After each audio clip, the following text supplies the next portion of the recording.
Union. Let's discuss that particular issue with Colonel Richard Kemp, who joins me from Ipswich. He's a former British Army commander, of course. Good afternoon to you. That is the argument from President Obama. Is there any truth in that, do you feel, in relation to terrorism? Well, I think President Obama's opinion is always welcome. America is a great friend of the UK and has been for many, many years, and I hope always will be. But I don't think President Obama is the right person to be advising us on what's in our interest in security or what isn't. His policies in the Middle East, for example, have been catastrophic and have caused, for example, Iranian aggression as a result of the deal he struck with Iran. So I don't think he is the right person. And what he says actually is diametrically opposite to the reality. Staying in the EU is going to be worse for our national security and for international security than getting out. The reality is if we leave, we as a country and our contribution to global security will be enhanced.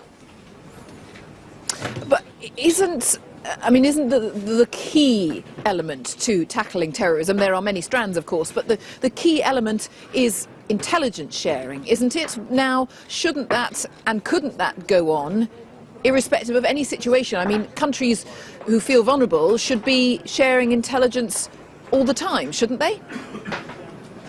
Absolutely right, very good point. And interestingly enough, our closest and strongest intelligence partner is the United States of America, which of course is not in the EU. We do have intelligence relations with all EU countries, but not through the EU.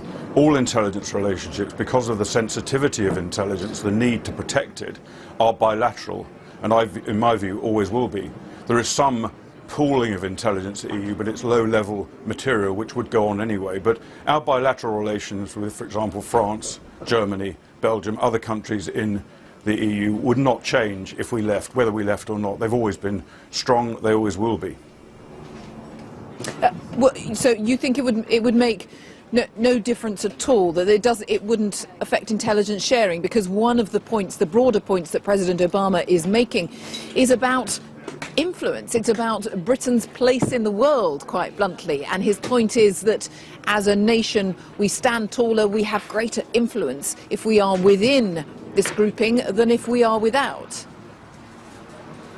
I disagree with that as well. I think we're a permanent member of the UN Security Council, even though many EU countries would like to deprive us of that and give that status to the EU itself. That's where our main global influence lies, as well as in our historic past. But in fact, the problem that we have, one of the problems we face, is that by being in the EU, our borders are open to all EU citizens. The head of Europol recently said that 5,000 European citizens have returned from fighting with Islamic State.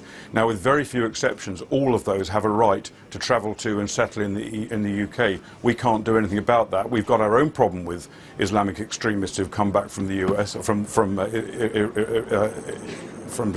Syria and Iraq.